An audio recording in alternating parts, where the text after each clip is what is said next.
Emma was always an adventurous girl and loved the woods more than anything. We lived in a small town, the kind of place where everyone knows everyone and everyone keeps an eye out for everyone else's kids.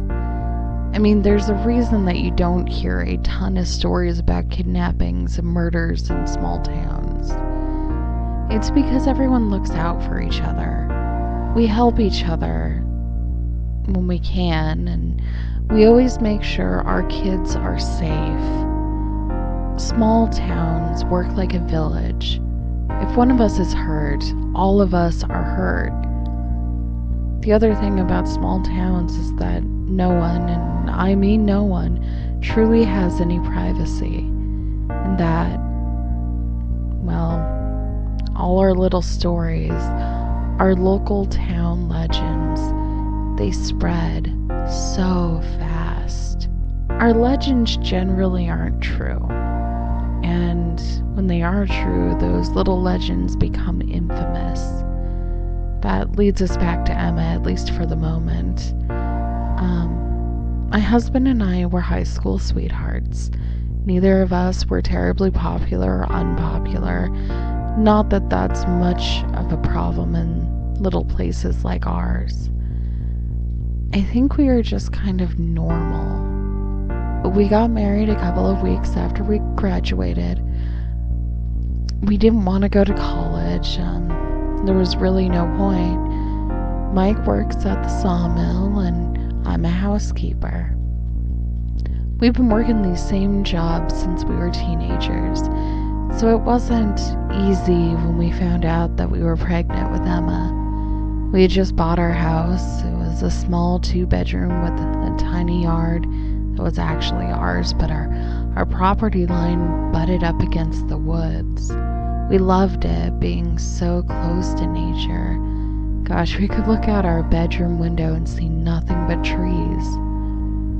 It was kind of like living in a cabin, but we were blessed to have all the amenities of living in a town. 2 bedrooms. We thanked God we had chosen a 2-bedroom house. Even though we didn't have a lot of money, we were excited to be parents, so overjoyed to meet our little Emma. Like I said, our little girl had always loved the woods. She's always been adventurous. She has a good heart and loves animals. She likes to make pictures and play with her dolls. And she loves her daddy most. She has always reacted to her daddy's voice, even when she was in my belly. She would kick up a storm when her daddy was talking. Dada was even her first word. I'm getting off track though. My baby, she is the most daring kid I've ever known. As soon as she could walk, she was out in the woods playing with bugs and getting dirty. She would make friends with the critters at the tree line, sharing her animal crackers. And she never met a stranger, never met anything that didn't have the potential to become a friend.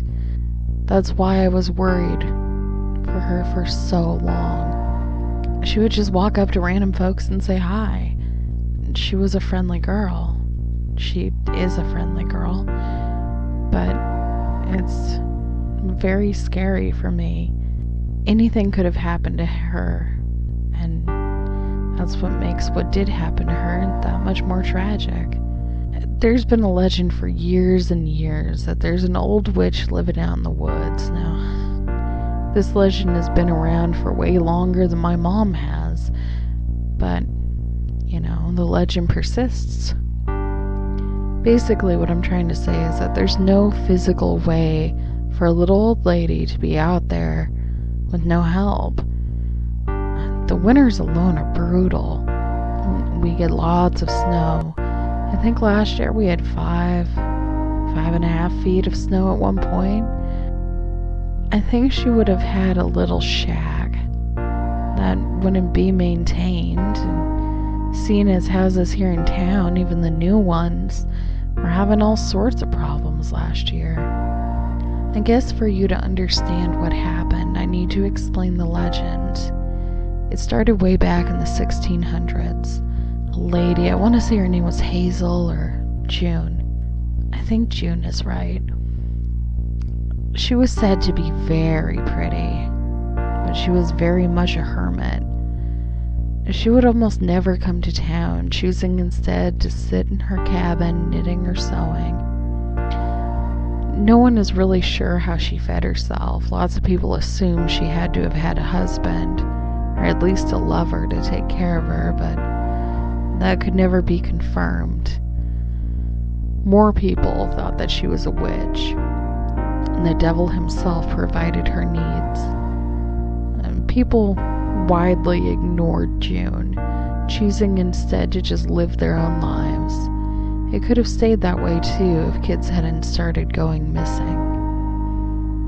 It started with the Collins boy. He was 5 or 6 and disappeared one day after June had come to town to get something or another, and of course, being a suspicious lot, the townspeople blamed her.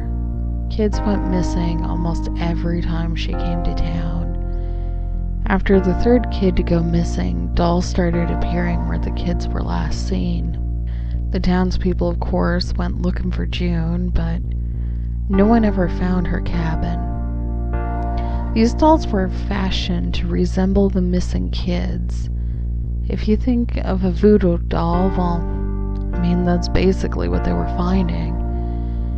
As the years went on, the townspeople waited for her. She'd pop up every few months, for years, but none of the townies could ever pin her down. Well, this went on for a while. June came to town, a kid would go missing, and a doll would appear. It kept on like that for over a year, maybe 2. The story's a little fuzzy on that, but one thing that everyone was for sure of was the last time that June came to town. June looked like she was very pregnant. I'm talking 7 or 8 months. This, of course, was extremely scandalous at the time, considering the circumstances. As far as anyone knew, June was single, so even if all the other allegations weren't being thrown around town, this would have been really big news. Either way, June was big, and that meant she was also pretty slow. She never did leave town that day. Now, accounts vary wildly about what happened. Some say they threw her in the sawmill's big water wheel. Others say that she just was followed and cut up in the woods. Either way, the townspeople had dealt with their problem, or so they thought. See, the problem is that they somehow forgot that June had to have a fella up at her home. You can't get pregnant by yourself. Someone's got to help you out with that. So either a fella in town was cheating on his wife, or she had herself a husband back home. Also, the kids kept going missing. Sure, it had slowed down a lot, and the dolls were getting better with time. People still were saying all sorts of things about June. Let's face it, dead or not, that woman was trouble for the ladies in town. She was a beauty, and any fellow that would have dared defend her would have been lumped into her so-called perversion. So people kept talking about how June must have been conjuring up all sorts of dark magic in the woods. The thing is, the kids just kept going missing. It's pretty slow now. Slow enough that everybody thinks it's just a myth, just another small town legend. But it isn't. Emma never met a stranger, just a friend she hadn't met yet. And of course, we all knew the stories, but not one of us knew anything about anyone who had gone missing. No one had ever seen the dolls. You see, Emma went missing 6 weeks ago. The town has been sick over her being missing. She's only 7 years old. And we combed every bit of forest that she could have ever crossed. We combed the town, checked every drain ditch, everything, and there's just no sign of her. That is until today. There's a new doll in my baby's bed. She's been calling out for her daddy. The legend is so much sadder now that I know. Those little dolls, they were alive. My little Emma, she looks almost perfect if you ignore her stiff joints. See, dolls are a lot more lifelike now. I don't have any answers about June, but I don't think she did this. I don't think her husband did either. I don't see how it would be possible. Not that that matters. My baby is home, even if she is trapped in plastic.